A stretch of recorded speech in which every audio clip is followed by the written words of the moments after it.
Hey everyone, welcome to our first webinar of 2023. My name is Ryan Kramer. Thank you for joining myself and our amazing guest, Chad Rubin of Prophecy.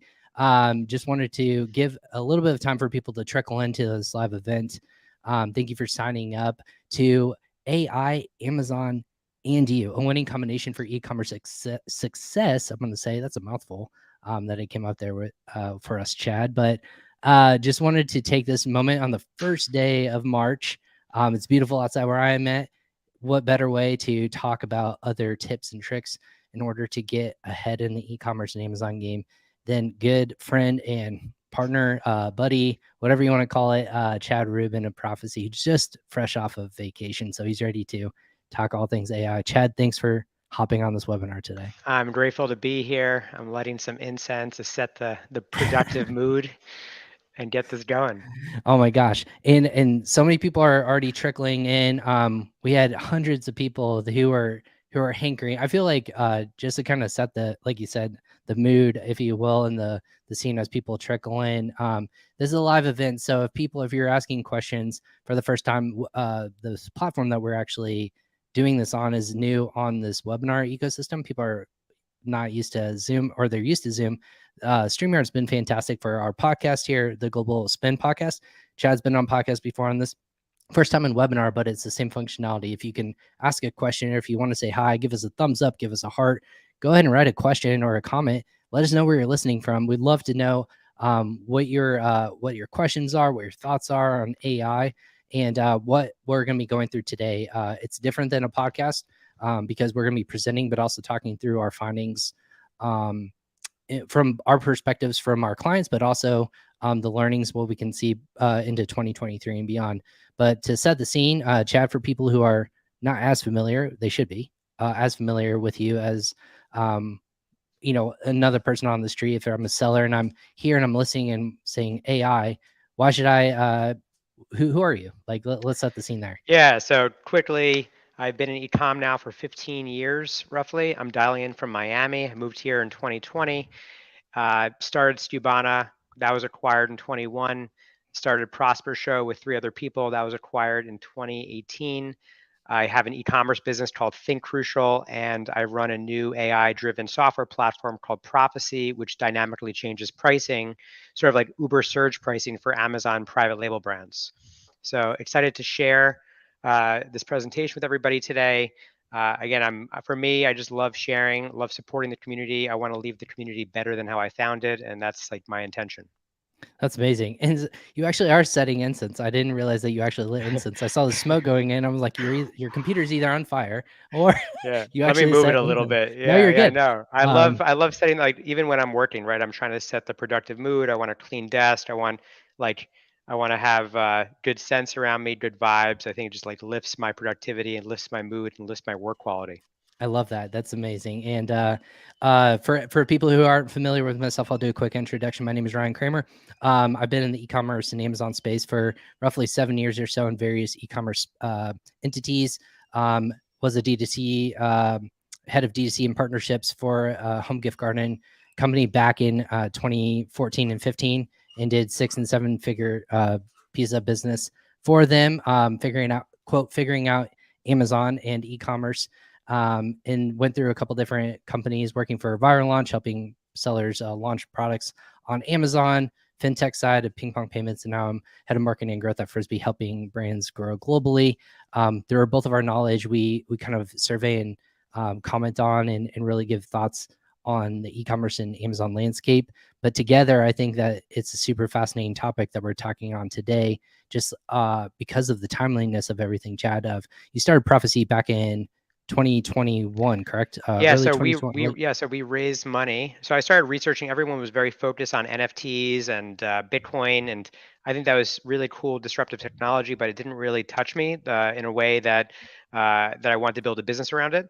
So I started researching algorithms and AI and started understanding the future of AI in 21. This is pre ChatGPT, and because ChatGPT has really helped AI become mainstream. So we've been building our own proprietary algorithm to dynamically change price for brands, for Amazon brands specifically, and help them optimize their profitability for the past year and 3 months now. And there's a lot of pricing nuggets. And even in general, I think this conversation could really be around AI. I'm leveraging it across my entire life, not just business. We were talking about that pre-show, but would love to share with everybody what we've got and learnings and just have a conversation about it. Absolutely. And because of things are kind of quote mainstream, there's so many different findings of how can I apply this to my not just my business on Amazon, but just on day-to-day life. So kind of the format that we'll go through is we'll go through obviously some of those topics, and Chad has a couple slides that he'll share with kind of his findings. His specific focus is going to be on the pricing and the repricing aspect of AI and tools and things like that. But I think there's a lot of cool notions how to apply this to being a better business owner. So maybe chat. I'll go ahead and share the screen so that people may not who are seeing this flash in the background. Let me go ahead and add to this. There we go. So if you can see it, yep, I'll go ahead and zoom in real quick for people who can chat. Go ahead, take it away. Well, yeah, I would love this to be a dialogue. If you have questions, put them into the chat box. This is something I've been really working on for the past year and 3 months or so, and actually thinking about in greater detail before we even raised money in December of 21. But as I mentioned earlier, I have an e-commerce business called Think Crucial. We manufacture vacuum filters, coffee filters, air filters, cannabis filters. This is the actual bar graph of my company, of our top line revenue. And you can see that it's starting to really drop, and this is problematic, right? So after I sold Stubana, I came back into this business and I started observing patterns, and I started making mistakes, but also learning from those mistakes simultaneously. And so this really is what led to the path of prophecy. So today we're going to talk really about the secret science and art of pricing on Amazon, right? It's I'll teach you everything I know and what I've learned about pricing. And we'll have a conversation about it. So thank you for joining. Thanks for listening. I know your time is precious and valuable. As I mentioned, I've been really in e-com for a long time, and after I sold Cubana, I took a reset. I bought a boat. I've launched a SaaS mastermind. I also raised 2.3 million for an AI-driven pricing platform similar to like a Uber surge pricing. So you're on the right call today if any of this applies to you, right? So make sure to put your phone down if you're looking for new ways of maximizing more profit. If you've tried everything to make more money and just it isn't what it used to be on Amazon. Saturation is at its peak on Amazon, in my opinion, especially in my category. And really, there's no rhyme or reason to how we're coming up with pricing. So today we're going to discuss these things and how we can drive more profit dollars to the business. And I think just pricing in general is just a major blind spot for Amazon brands. So if you know everything there is to know about pricing, then I would say this isn't the right call for you. It's not for you. But if you want to learn how to price perfectly, this is the right place. Amazing. So, yeah. And so like my business was kind of stuck in the glory days on Amazon of when I had a lot less competition, less Chinese sellers ripping off the products that we're creating. Margins were at their peak, and things have changed. So this is where really the graph that I shared earlier, where I knew things were really off. Top line revenue being compressed while ad spend was remaining the same. And I started staring at a tree, and I started really thinking about, well, how do I improve the business, right? Like I was staring at a tree, drinking pina coladas. I just sold my software company at the peak of the market. And I really started seeing, okay, well, yeah, revenue's coming down. Our operating margins are compressing. Everything is getting a whole lot more expensive. Sourcing, fulfillment, ad spend, you name it. And I started trying to figure out how to turn this business around. And turning around Amazon businesses, it's like catching a falling knife. It's very difficult, which is why you see a lot of aggregators buying businesses on the upswing. So fast forward, as I started analyzing my business, I'm like, wait a minute, I'm not the only person that's struggling here in 21, end of 21. Aggregators who raised all this money, printed all this money, bought companies, and they were also struggling too. So essentially, you see aggregators start making layoffs and headcuts, which is interesting. And it's really interesting to also be on the bench and watching all of this evolve in real time in front of you, right? It was a very interesting time to be part of the Amazon ecosystem. Right. We saw the height, we saw the spike, and then for everyone, I think on this call, if you were a seller back, even as recently as a year and a half ago, you saw this crate, raising of money, and then all of a sudden, a lot of our friends in the ecosystem that were throwing all the extravagant parties, throwing all the, their advertising, they were say, well, we'll take 6x, 8x, sometimes 12x your brand. All of a sudden, a lot of them disappeared. There was layoffs. There was a lot of news around that. It was kind of a reset of this market that I think that probably is going to go to your point, Chad, of we had to become a brand. We had to focus on the tangibles, the actual building the brands, being able to own our inventory and logistics and supply chain issues, and also probably our pricing, having control over that whole ecosystem in order to become more profitable. Yeah, I mean, at a certain scale, with the aggregators as an example, right? You Sure. just can't manage everything. You can't do everything successfully. So they got punched in the face pretty hard. I was punched in the face, right? And they had to buy a company at a good valuation. They had to operate it efficiently, and they had to manage it successfully. These are really hard things to do. And so I was like, okay, they're not all going to survive, but what else is happening? What else can we like sort of peel back the onion and see what's happening in the space? And what you start seeing is you start seeing, if you go to these aggregator sites, you start seeing them hiring for AI and for data science. And I was like, all right, I'm definitely on track here, right? Because there's so much data to process on Amazon. It's almost over analysis paralysis. There's so much data. There's so many third party sites, Jungle Scout, uh, Helium 10, like Smart Stat, like everyone, Data Dive, right? There's all this stuff that's being thrown at you. And the real people that are going to win are the people that are taking the data and turning it into new heights, that are leveraging it to help you make more money. So this big shift I saw and noticed was happening was behind the scenes, where the algorithmic brand was on the scene. And that was evident with job posts. That was evident with, this is another uh, job listing site of an aggregator, right, where I'm highlighting all the AI jobs.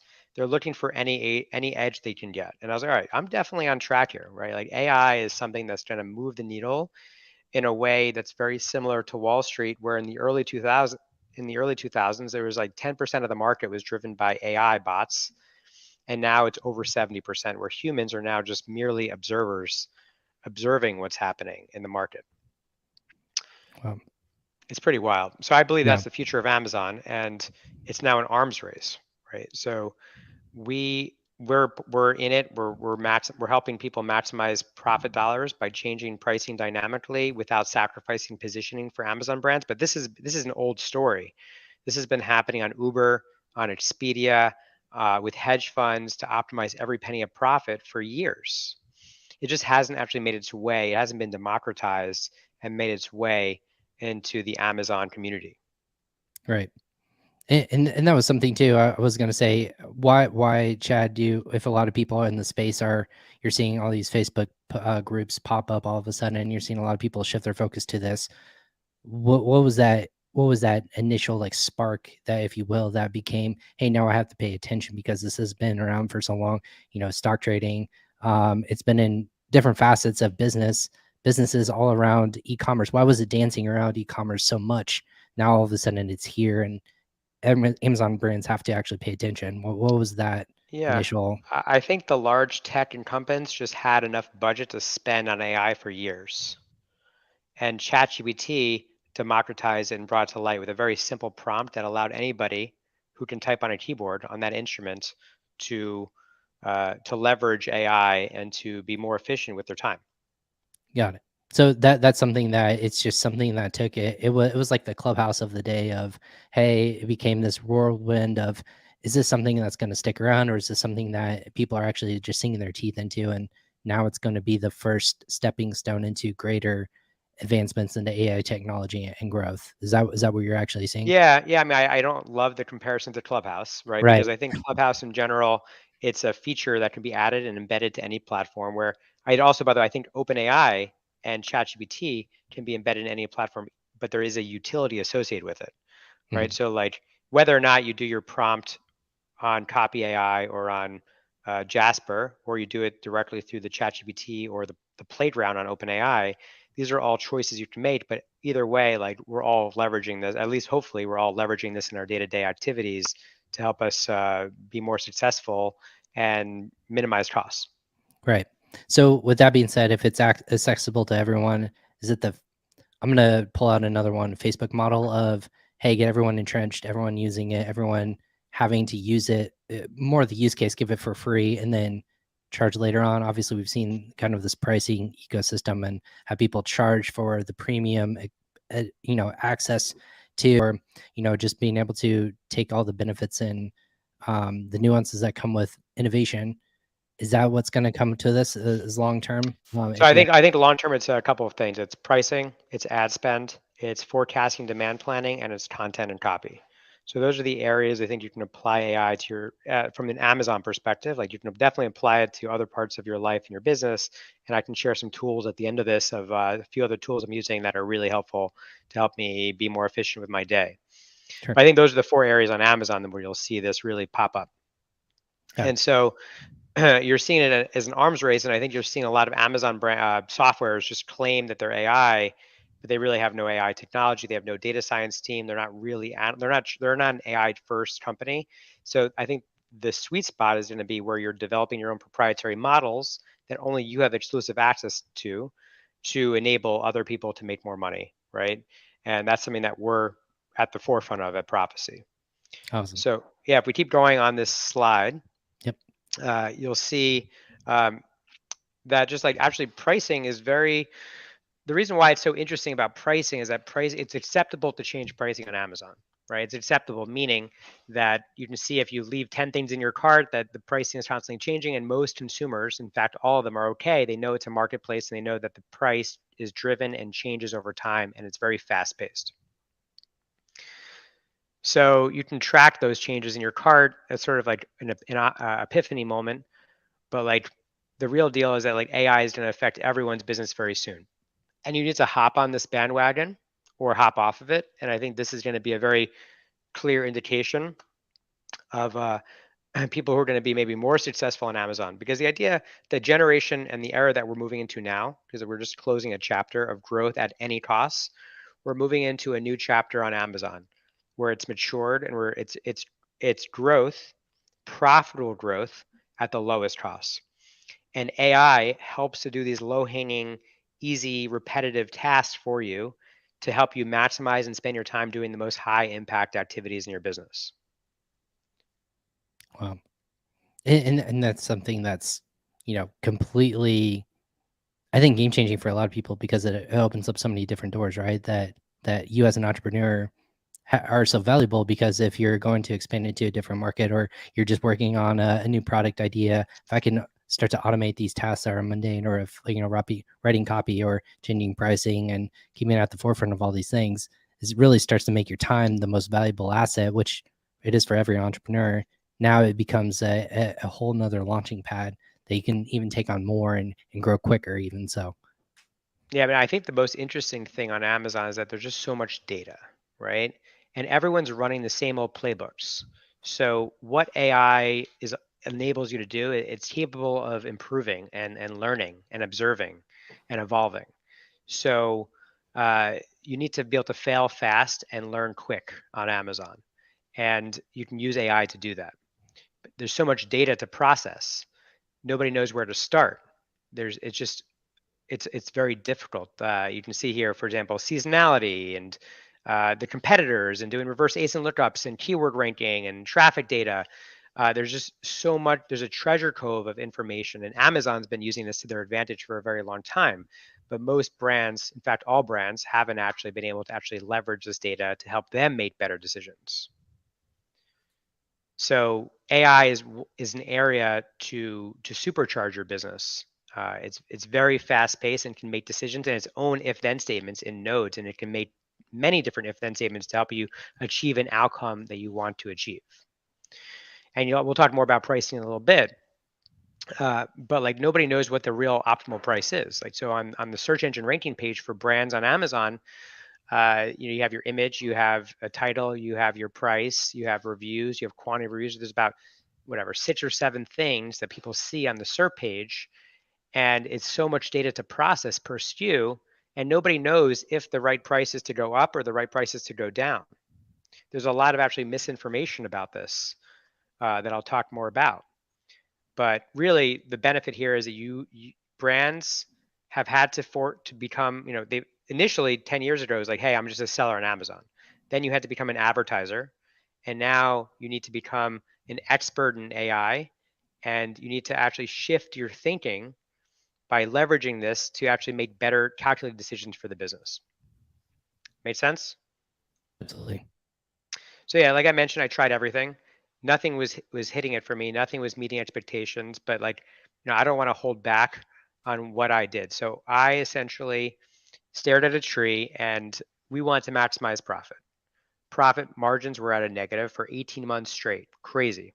Carrying this business forward, nobody was able to actually turn this thing around. And I started thinking about what's the biggest, smallest lever that can that can swing a big door, right? It's to have the biggest impact in the smallest amount of time, but nobody's testing it. Nobody's changing price. Most people are changing their ad spend all the time. $10,000 a budget. I ask people, would you ever not change or optimize your ad spend? They would say no. $10,000, great. That's on the line on a monthly basis. Well, then why are you not changing price? So this was like a very big aha moment for me, where the shelf life of product pricing is about 2 weeks. When you think about the pace of Amazon and the competitive nature of at least the category that I'm in. So I started building a pricing function internally. It was like building a muscle and a discipline internally around pricing. I started actually doing it manually.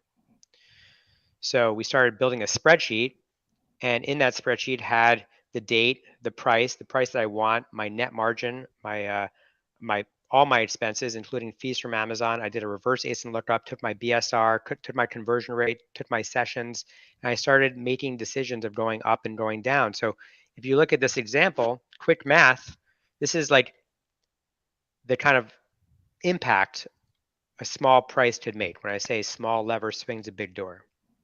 So this is a garlic press. It's $14.97. They're making $30,000 a month on this product, roughly based on my calculation.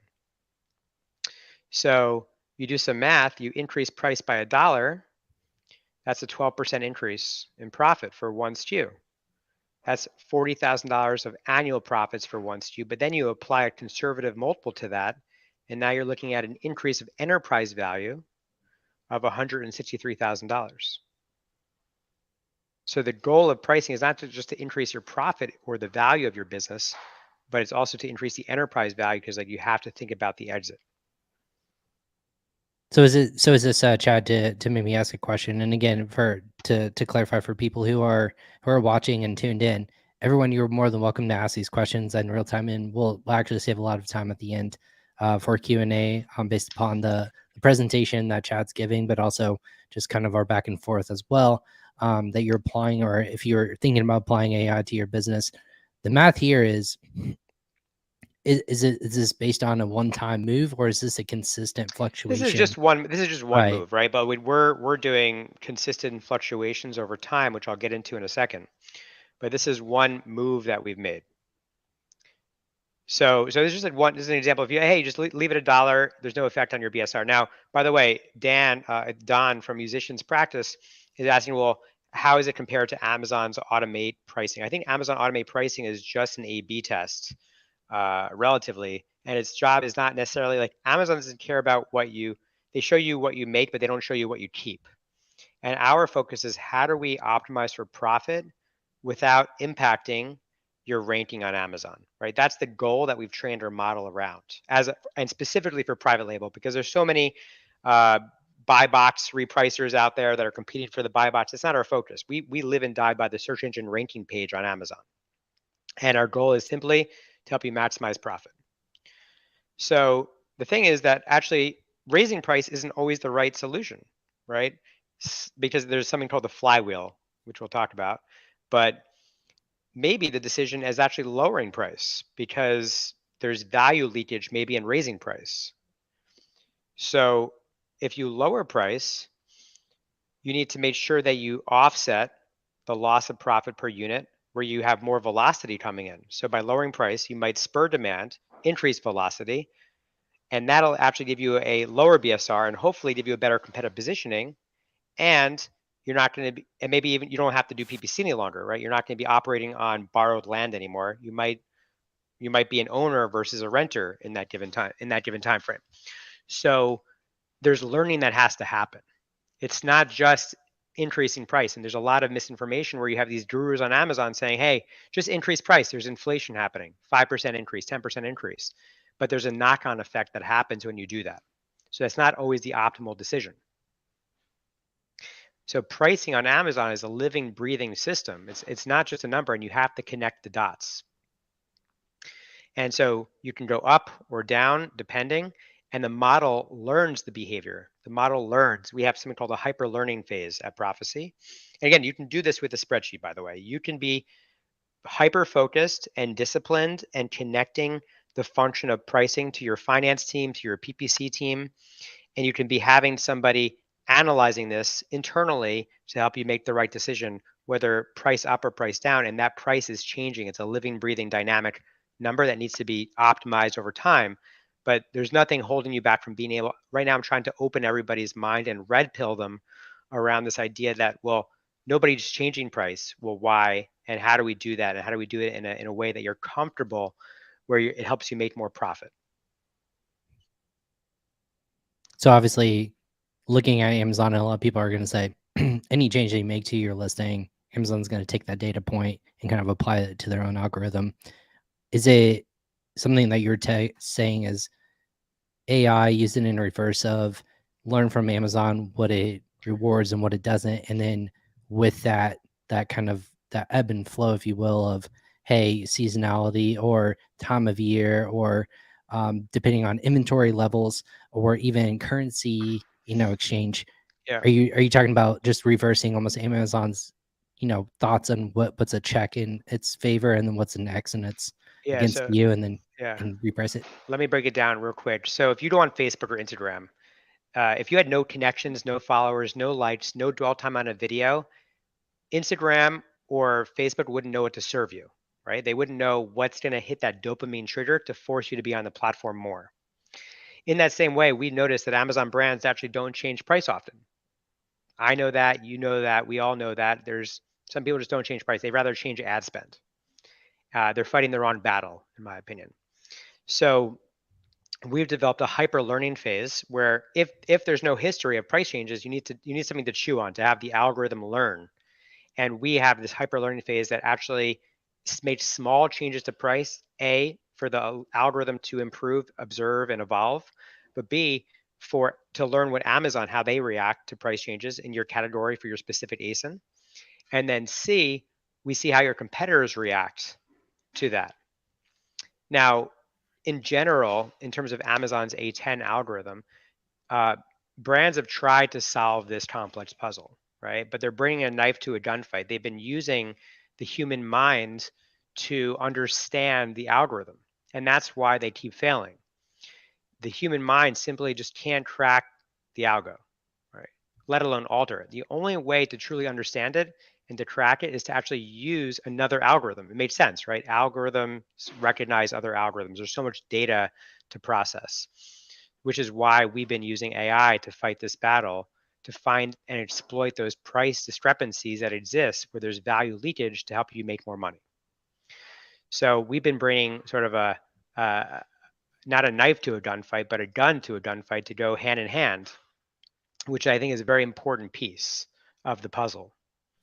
Hopefully that's answering your question, Ryan. Yeah, absolutely. It does. And I think that's why it's important for people to understand obviously the tools that you're using to help fight the battle. You want to obviously tip it in your favor so it doesn't negatively affect, but you want to understand, the inner workings of why it's important to. It's learning from the source that it's living on. So it's helping you evolve and change over time as people and consumer habits change and evolve over time in a positive way and not a negative way. So that makes Yep. a lot of sense. And Shane, by the way, Shane asked right Yeah, about buyer psychology. So psychology of pricing is very important, and we built that into the model. It would look very weird if you're selling a garlic press and it's your competitors are $12.99 and you're $3.02. So we actually test. First of all, you can tell us if you prefer a 95 or 99 or 97 cent price item, but we've programmed buyer psychology pricing and have those inputs already built into our model. So it's a great question, and it's one that we've covered internally in the model. amazing. What about And this is something that actually came up on searching yesterday, Chad, in terms of, can people use AI? I'm just thinking a little bit bigger too, kind of like re-widening the scope, if you will. We're talking about pricing, and it's super important. Can people use AI in terms of scope of even more gray and black hat? Are you going to start to see more of, hey, where can I find the weaknesses and the nuances of the algorithm where I can fit and get a bestseller ranking? For example, it was a beauty product that was like shaving of legs, like a hair grinder, and it was #1 bestseller in sort of this. I think it was car switchboard components, but it just said bestseller ranking, and people recognize the bestseller ranking, but it didn't say the topic. It doesn't apply to it. But is it going to start to see a lot of brands who are maybe more gray, black cat, and start to see Yeah. it attack in ways like that? So I think in general, the word black hat is really simply uh, exploiting opportunity, right? There's Right. like, Amazon has matured over time. There's a lot of loopholes in the platform. There's less now over time. And the way to identify those is based on patterns and using algorithms. So I think you already see, for example, aggregators are already trying to exploit and find out where are those arbitrage opportunities that exist to help them make more money. And that's finding those black hat opportunities or things that are gray hat, which don't violate the terms of service, to really deeply understand how Amazon works on a whole nother level. Right. And that's why I bring it up, because as more technology and ability becomes available, you're going to start to see, people use it as an opportunity to kind of be the first to the punch and see, who takes advantage, who doesn't. It's kind of entrepreneurship and, pioneering 101 of how far can you get with the tools and the new technologies available to you. I'm just curious if that's something that you feel that not just copywriting but pricing, people are going to start to take advantage of, you know, not competition in ways that we've not seen before, and utilize it for, different brands that are trying to get ahead.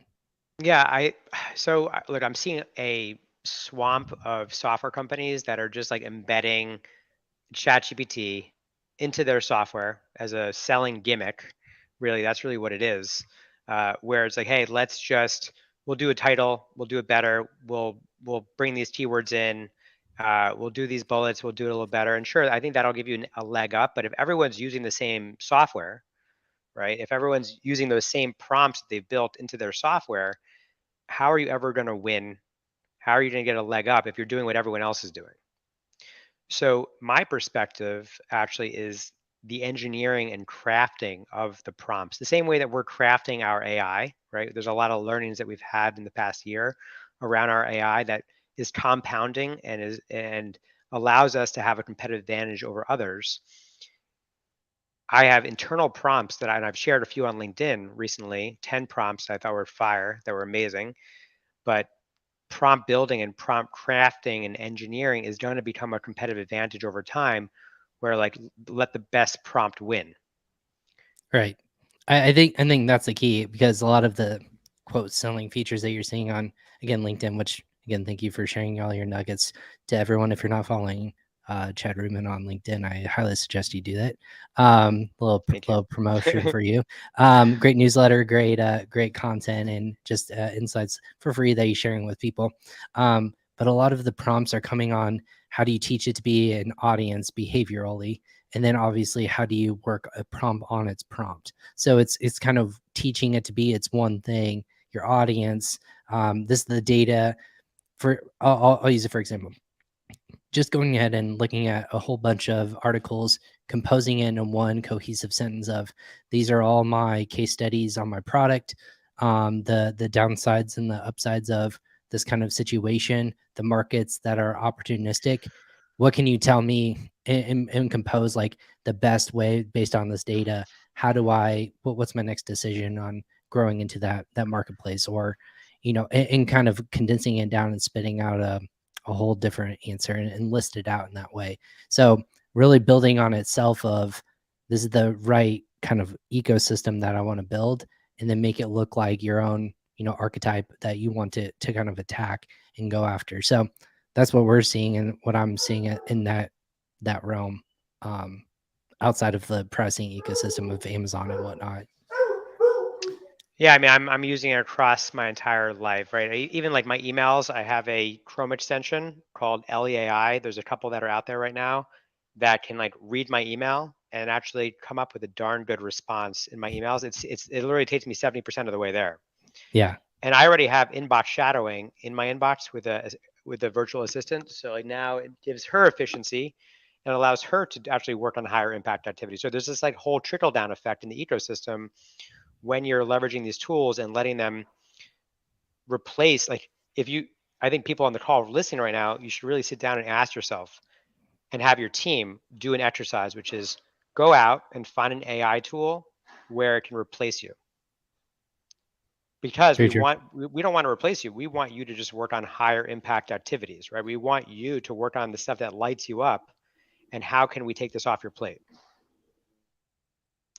And using AI to do that, I think, is the key, in my opinion. It's one thing I've just done with my virtual assistant that we've leveraged, which is using this LEAI, and now she can help me do a whole lot of other things. We've also built ChatGPT into my Slack channel. I had a whole LinkedIn post I posted around that because in the Philippines, they were having a hard time accessing ChatGPT. And I'm like, this is crucial. Why don't we connect it with a Zap through Zapier, and we'll have a channel so you can access it and there's no downtime. Yeah. Shout out to my CEO, or COO, I should say, Pearl Alshu, is also saying, "Hey, look how it's never down, and we can figure this out for that." So, don't use Slack, but the components make a lot of sense too. So again, utilizing it in your own businesses. I mean, there's ones that read YouTube scripts because transcripts are all out there. If you have a podcast and you're just trying to condense information down, you don't have time to listen for an hour. That's something for me as a content marketing person that if I don't have time to sit through back and forth for an hour or even at 2x speed, what are the highlights? What are my takeaways? How can I condense it? There's a lot of tools that scrape that data and then condense it down for that. There's a couple other things I think that, Chad, if you're okay with a question or so, there was one that came in from Shams. Having a huge inventory and want to get rid of it quickly, will it system support that case as well? Yeah, that's a good question. Right now, our model is really built and purpose built around maximizing profit without affecting rank. We don't help sellers increase sell velocity. It's not something that we currently have in the current form of the company. But certainly you can be doing it manually to help increase velocity. There's might be some other companies out there that can help with the velocity piece. But for us, we're just focusing on profit right now. Got it. Makes sense. And then a couple more actually came in. Donna, Musicians Practice Glove. Love the name. Do you have any Amazon account management companies that have been using Helium 10, for example, utilizing your service? Yeah, there's a couple of agencies that have used Prophecy. I don't know all of them right now, whether they're Helium 10 or et cetera. First of all, we're putting, so the answer to your question specifically is our software is like hitting the yes button. So imagine just giving us your min price, your max price, and your landed cost, and then we do the rest. And literally, we have a data science team that we don't just let the AI just run amok. It's something called supervised AI, where we are actually having our data science team look on dashboards of every ASIN of your product to see if there's any anomalies to protect the integrity of your listing. So we're very, very focused on profit, maybe even sometimes more than the business owner, to make sure that we're helping them make more money. So there are some companies using us. Yes, they're white labeling our service, but also if you're interested, you can just go to prophecy.com, which is PROFASEE.com. Put that in a request access, and I'll flag you in the system, and we can just have a conversation, learn more, etc. Or if you're using an agency, love to have an agency use us in the process, because we believe that pricing and PPC, which we haven't touched on yet really in this conversation, go hand in hand. I was gonna say that's the next big white whale, if you will, of people are talking about pricing. A component of that is advertising. I'm just actually putting in Chad's for everyone who doesn't know prophecy. You can't spell prophecy, just like frisbee ends in an e or a couple e's. We have a lot of e's that we're taking over, or i's. They're interchangeable, so a lot of people get confused, even in emails all the time. So I'll make sure it's in there for people to find the right website. But going back to PPC, I just want to go ahead and kind of introduce, if bringing up the next slide, you you want to touch on that real quick, Chad? Yeah. So what we've found is that, well, if you're if there's value leakage, this is not a PPC slide. I'm just riffing right now on PPC. There's a few things that are happening, right? One is you have brands that are using ACOS as the gospel metric, and using that to run their business around PPC. And I think that's an incorrect measurement. It's telling part of the story, not the whole story, right? And so I think we need to start replacing the language that we're using when we talk about return on ad spend, which is the inverse of ACOS. You can switch that up to profit on ad spend. I really think we need to start thinking about, are we making money on the actions that we're doing, and is that our original intent for when we're actually advertising a product? So having an intention for every product that you're doing, whether it's to maximize profit, whether it's to maximize BSR or sell through, velocity or liquidation, having those intentions set up and then having the appropriate PPC spend to maximize that effort. The second is that pricing, if we're changing pricing, it essentially dramatically reduces your ACOS, right? So if pricing goes up, but you're spending the same, now your ACOS is suddenly dropped. There's an ability and there's an arbitrage opportunity for you actually to put your foot on the gas pedal a little further and to reap the rewards of a lower ACOS and maybe and maximal profitability. So I can increase my price by 20%. I can increase my ACOS by 20%, and I'll actually increase my EBITDA by 50%. Wow. And I mean, we're seeing that all the time right now. and so you're pushing that. Is there a lot of I'm gonna pop up on here on the screen. Is there a lot of PPC agencies that are actually coming to you and starting to see that dynamic and that shift? Is it becoming more of a transitional period that you think that people are utilizing that formula more? Well, so I think here's the controversy, right? I think PPC agencies have been trained to take a percentage of your revenue, right? PPC revenue. So they take a percentage of PPC revenue, which is not a proper indicator of compensation, right? Because that actually creates tension. Like the idea is you want to spend as little as possible and make as much money as possible, right? And instead, the reward system is disincentivizing the appropriate behavior in the situation. Putting that out there, right? It's controversial, and it is what it is. And they have no concept of your landed cost at the PPC agency. So I think that there's going to be a shift of people that actually want to maximize dollars. They understand that there's a polarization happening of what the agency wants versus what they want as a company, and they need to go ahead and find people. And I'm happy to introduce you to those people at Prophecy if you contact me. Uh, that can help you make that shift if you're not happy with who you're currently working with on a PPC side. But yeah, PPC people have been reaching out to me like crazy because if we can predict the proper price, we can actually predict the proper spend and synchronize the proper spend at the proper price and do that all dynamically for you. I was gonna say, in terms of dynamically, can you match one on one of what you should be spending versus what you're saving, and kind of cost compare if an agency went that model of like how much we're actually saving you on PPC spend, and then get compensated on a savings model instead of a spend model, if as long as sales are still there. There's another added layer of a savings model instead of a, hey, we don't want to see spend go at an upward trajectory, but we want to see it be appropriate. If it's flat, that's great. If it's down, that's great. But as long as profits and sales continue to rise, there's that savings that you're not spending along with sales. Like, you don't want them to be parallel to each other. You want costs to go down and then profits to go up, Totally. obviously. And you want your fees to not be based on a percentage of ad spend, right? Because it's the behavior is incentivizing the wrong behavior. And so even when I'm compensating employees, right, you want to compensate employees based on the behavior that you want them to achieve. So if I have a sales team and I want them to make more calls, right, I want to incentivize more calls happening. In this way, I think it's important to have us sort of bring it in as brands, as Amazon brands that are spending. I went through my fair share of Amazon PPC agencies. You need to really keep them accountable and hold them accountable to very strict methodology of, hey, I need you to look at my landed costs. I need you to be considering my inventory. I have different intentions for different SKUs where I want to maximize that, which requires different campaigns, and this requires a whole different structure that's necessary.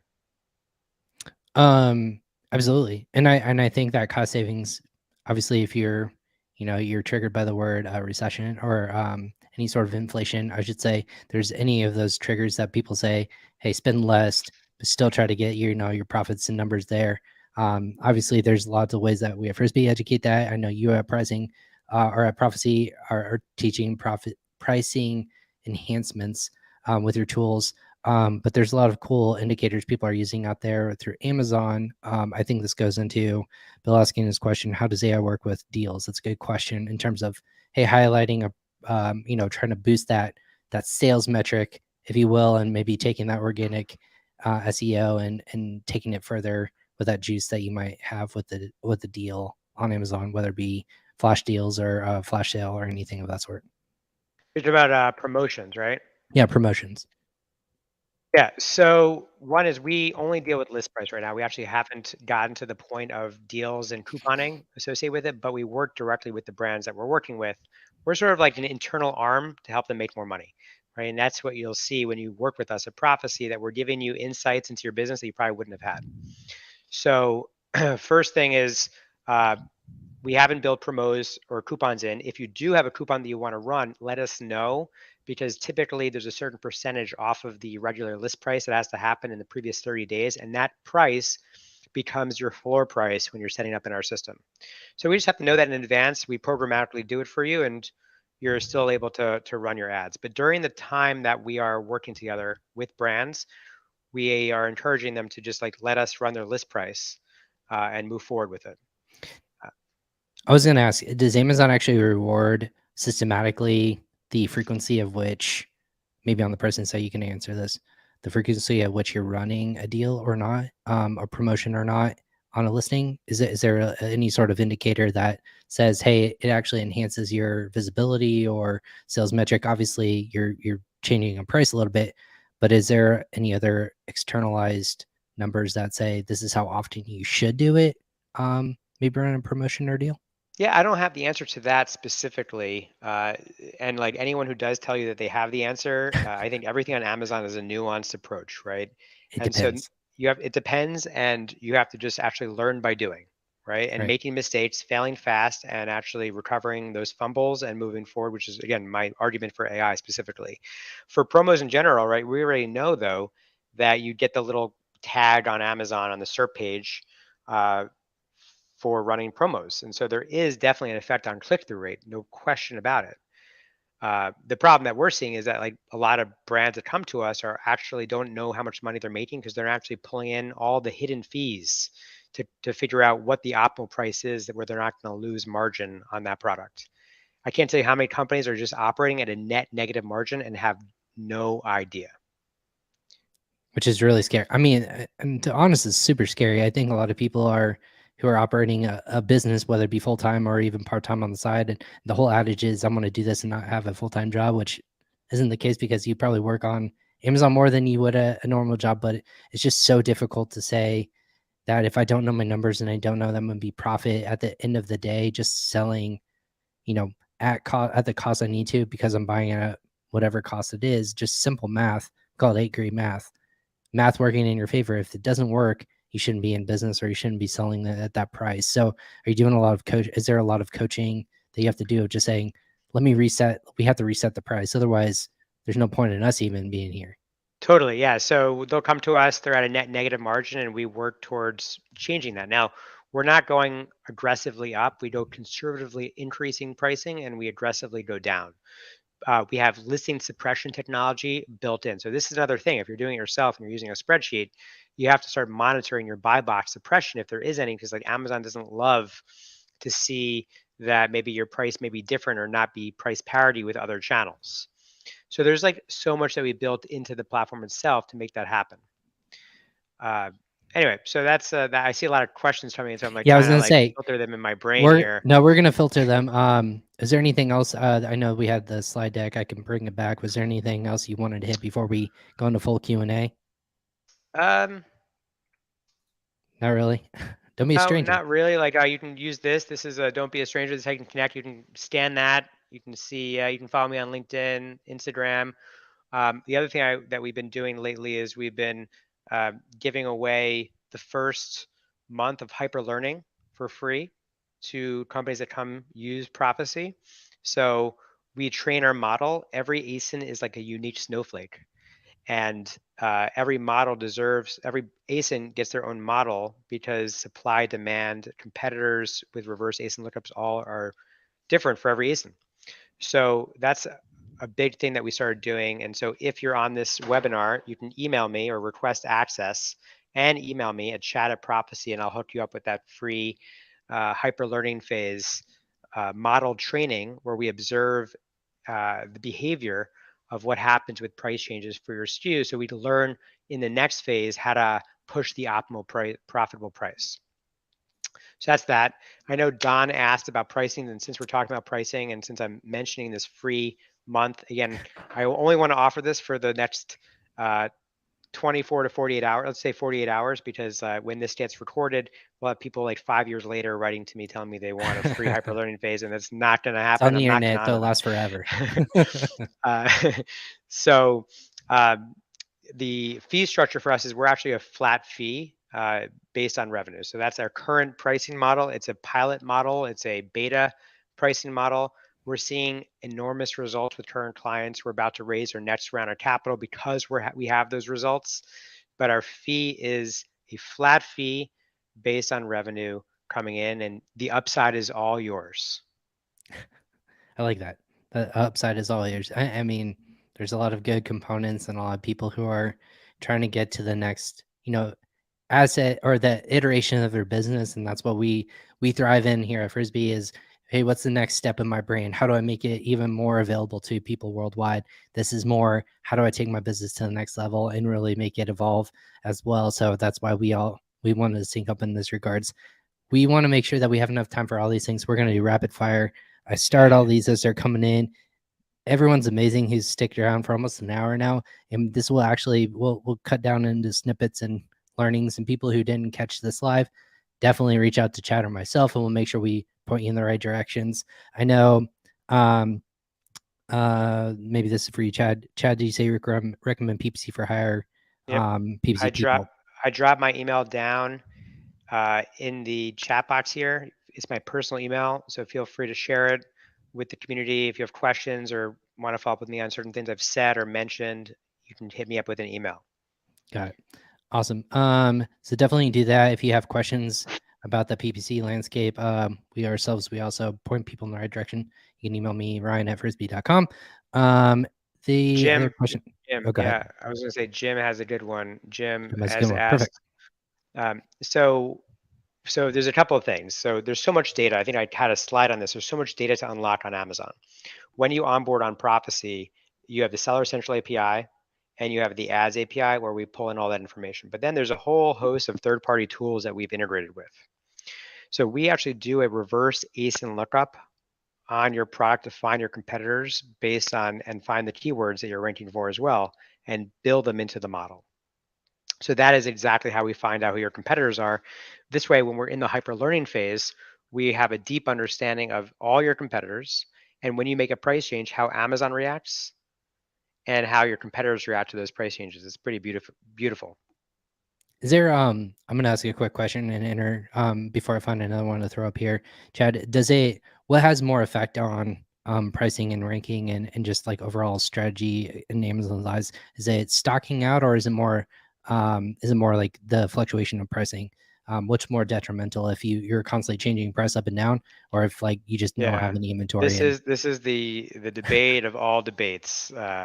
Some I'm people say they here to want to fight you on it. some people say they want to like freeze the BSR at the lowest rate possible, the lowest BSR, so you have the best positioning possible.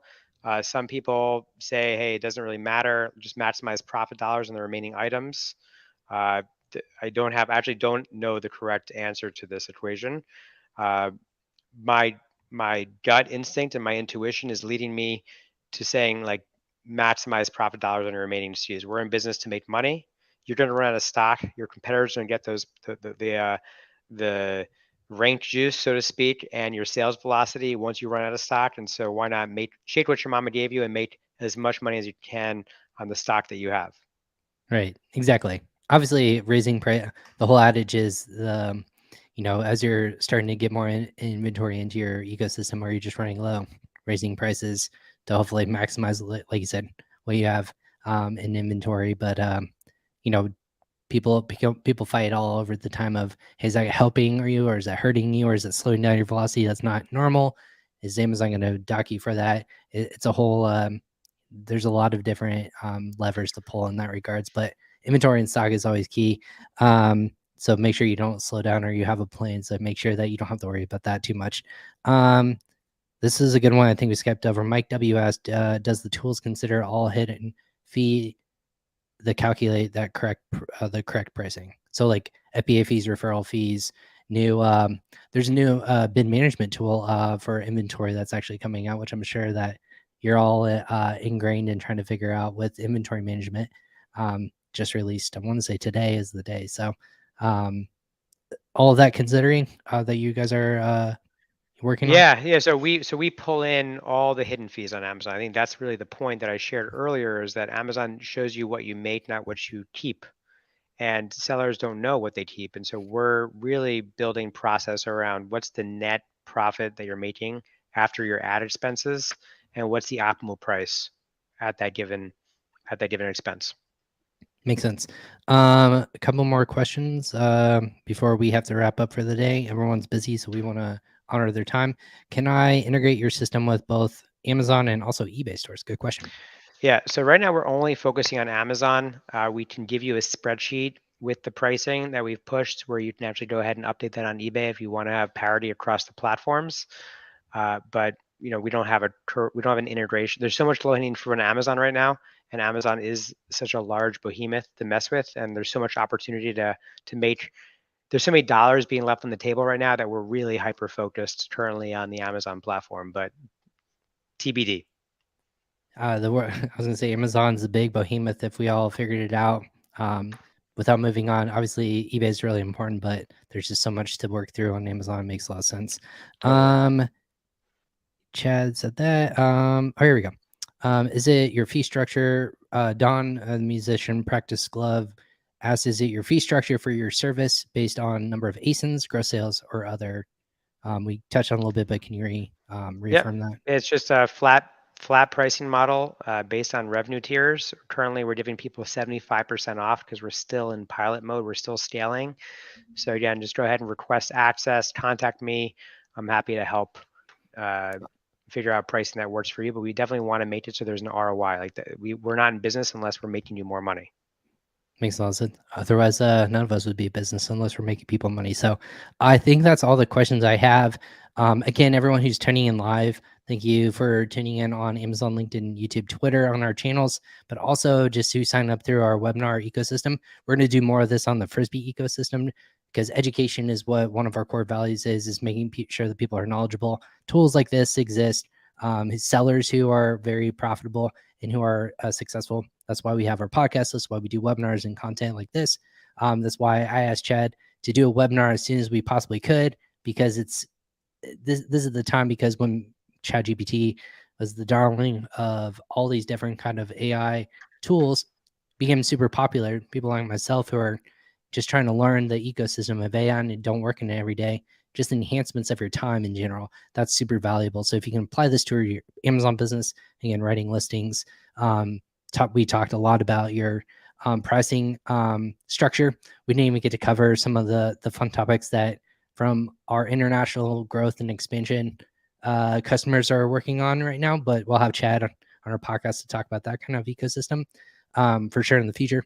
It's so nuanced, and you have to be ahead of the game. If you're not, then you're going to be left and someone else is going to take advantage of. So that's why we wanted to have today and talk with Chad. Chad, before we leave, one more time, how can people best get in touch with you? How do they reach out? And Yeah, find me yeah, on LinkedIn, posting nuggets all the time, trying to drop as much value as I can with a little inspiration and love. That's on LinkedIn. On Twitter, it's Chad Rubin. You can email me at my personal email. It's chad@prophecy.com. That's PROFASEE.com. I'm here to support the ecosystem. I've been doing it for 15 years, and looking forward to making another dent in the space. amazing. And again, I'm Ryan Kramer. You can email me at ryan@frisbee.com. Chad just actually came out with, if you're going to Prosper, who who better than the former co-founder of Prosper will be there. He'll be hanging out around our Frisbee booth there. We'll be there in the middle of the show. We'll be giving a talk on international growth and expansion on Amazon to your playbook. We'll have lots of cool guests on that show. Come talk to Chad, come talk to myself, come talk to our team. We'll be here to help build your business grow. But cool nugget he dropped today, if you're a big Prosper fan and want to go to all the events and networking, he dropped a really cool post today. Follow him, make sure you reach out, reply Prosper, or tag me in it if you haven't done so yet, just to know that Chad knows that you came from here. Make sure that you follow that post about getting access to all the networking opportunities, and that whole deck is really cool. I'm looking at it right now. It's massive. I don't know how you figured it out, but I hope you used AI to find it all. Thank you should so have. much. I mean, it feels like it at least. But Chad, thank you so much for hopping on today. Thank you everyone for tuning in. Be on the lookout for more amazing content from both Prophecy and Frisbee in the future. Take care.